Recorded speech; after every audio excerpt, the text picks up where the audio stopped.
श्री नारायण गुरु जैसे संतों की प्रेरणा जुड़ी हुई है।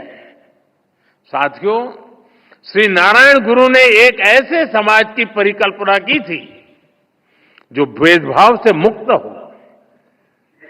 मुझे संतोष है कि आज देश सेचुरेशन अप्रोच पर चलते हुए भेदभाव की हर गुंजाइश को खत्म कर रहा है।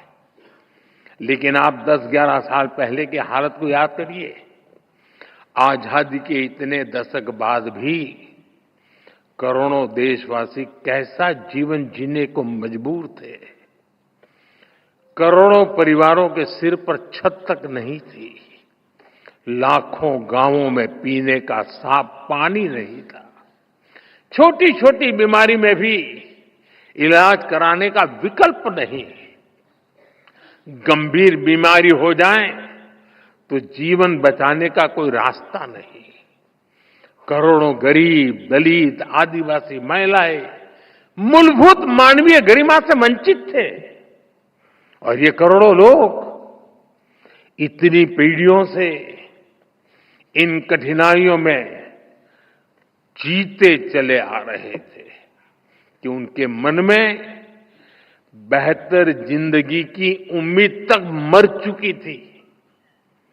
जब देश की इतनी बड़ी आबादी ऐसी पीड़ा और निराशा में थी, तब देश कैसे प्रगति कर सकता था। और इसलिए हमने सबसे पहले संवेदनशीलता को सरकार की सोच में ढाला। हमने सेवा को संकल्प बनाया। इसी का परिणाम है कि हम पीएम आवास योजना के तहत करोड़ों गरीब, दलित, पीड़ित, शोषित, वंचित परिवारों को पक्के घर दे पाए। हमारा लक्ष्य हर गरीब को उसका पक्का घर देने का है।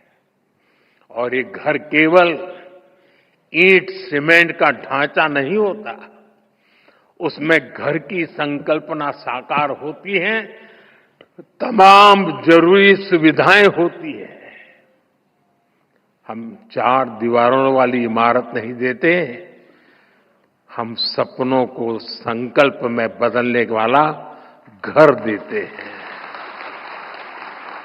इसलिए पीएम आवास योजना के घरों में गैस, बिजली, शौचालय जैसी हर सुविधा सुनिश्चित की जा रही है।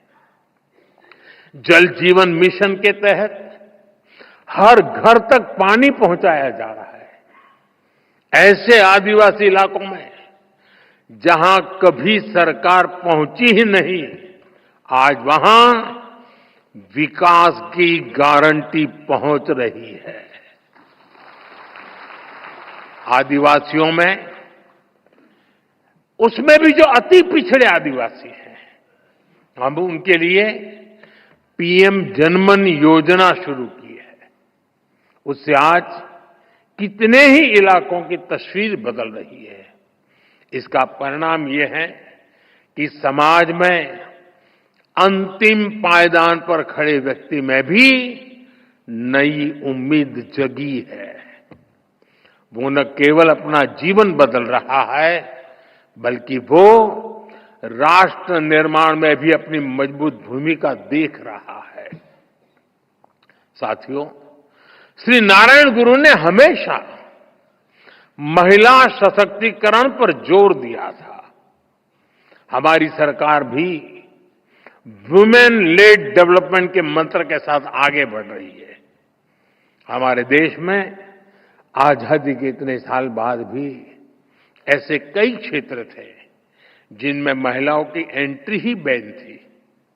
हमने इन प्रतिबंधों को हटाया। नए नए क्षेत्रों में महिलाओं को अधिकार मिले। आज स्पोर्ट से लेकर स्पेस तक हर फील्ड में बेटियां देश का नाम रोशन कर रही है। आज समाज का हर वर्ग, हर तबका एक आत्मविश्वास के साथ विकसित भारत के सपने को उसमें अपना योगदान दे रहा है। स्वच्छ भारत मिशन, पर्यावरण से जुड़े अभियान, अमृत सरोवर का निर्माण, मिलेट्स को लेकर जागरूकता जैसे अभियान, हम जन भागीदारी की भावना से आगे बढ़ रहे हैं। 140 करोड़ देशवासियों की ताकत से आगे बढ़ रहे हैं। साथियों, श्री नारायण गुरु कहते थे, विद्या कौन प्रबुद्धर आऊ का, संगठना कौन शक्तर आऊ का, प्रयत्नम कौन संपन्नार आऊ का। यानी enlightenment through education, strength through organisation, prosperity through industry. उन्होंने खुद भी इस विजन को साकार करने के लिए महत्वपूर्ण संस्थाओं की नींव रखी थी। शिवगिरी में ही गुरुजी ने शारदा मठ की स्थापना की थी। मां सरस्वती को समर्पित यह मठ, इसका संदेश है कि शिक्षा ही वंचितों के लिए उत्थान और मुक्ति का माध्यम बनेगी। मुझे खुशी है कि गुरुदेव के उन प्रयासों का आज भी लगातार विस्तार हो रहा है। देश के कितने ही शहरों में गुरुदेव सेंटर्स और श्री नारायण कल्चरल मिशन मानव हित में काम कर रहे हैं। साथियों, शिक्षा, संगठन और औद्योगिक प्रगति से समाज कल्याण के इस विजन की स्पष्ट छाप आज हम देश की नीतियों और निर्णयों में भी देख सकते हैं।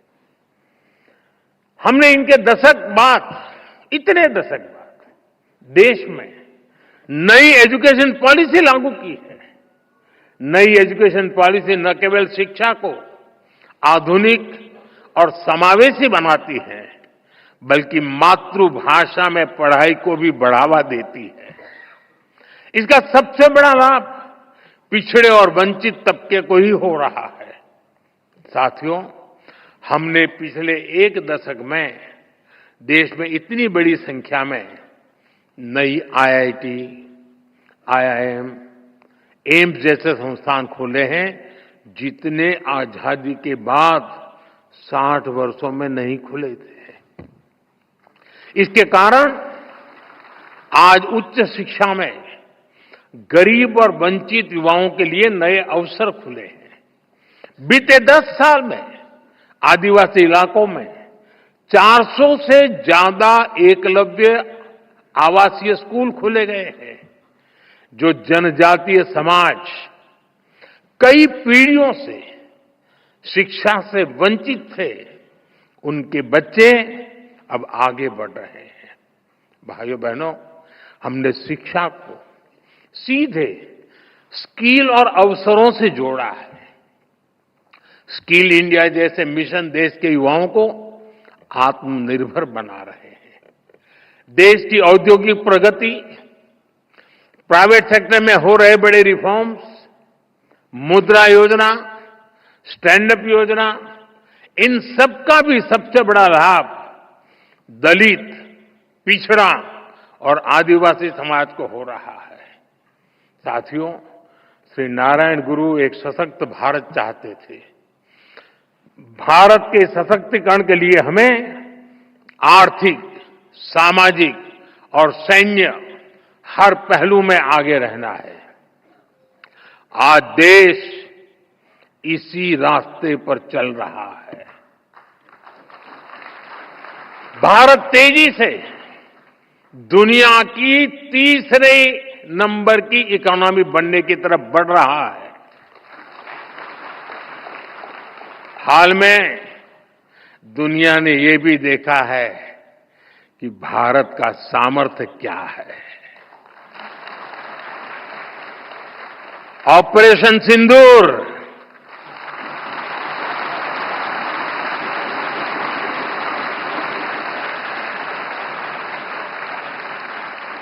ऑपरेशन सिंदूर आतंकवाद के खिलाफ भारत की कठोर नीति को दुनिया के सामने एकदम स्पष्ट कर दिया है।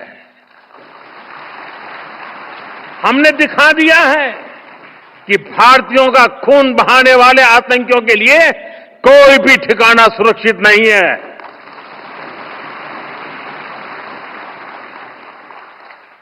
साथियों, आज का भारत देश हित में जो भी हो सकता है और जो भी सही है उसके हिसाब से कदम उठाता है।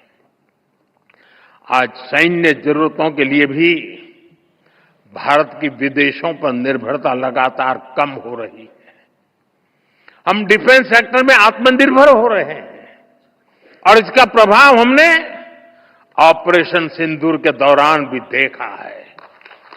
हमारी सेनाओं ने भारत में बने हथियारों से दुश्मन को 22 मिनट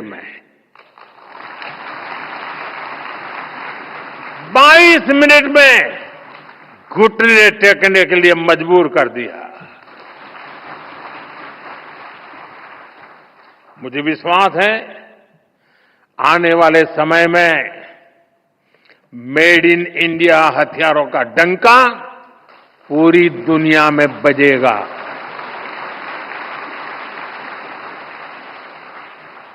साथियों, देश के संकल्पों को पूरा करने के लिए हमें श्री नारायण गुरु की शिक्षाओं को जन जन तक पहुंचाना है। हमारी सरकार भी इस दिशा में सक्रियता के साथ काम कर रही है। हम शिवगिरी सर्किट का निर्माण करके श्री नारायण गुरु के जीवन से जुड़े तीर्थ स्थानों को जोड़ रहे हैं।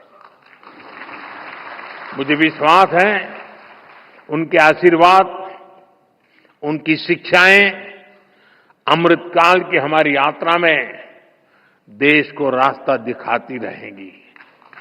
हम सब एक साथ मिलकर विकसित भारत के सपने को पूरा करेंगे। श्री नारायण गुरु का आशीर्वाद हम सभी पर बना रहे, इसी कामना के साथ मैं शिवगिरी मठ के सभी संतों को फिर से नमन करता हूं। आप सबका बहुत बहुत धन्यवाद। नमस्कार।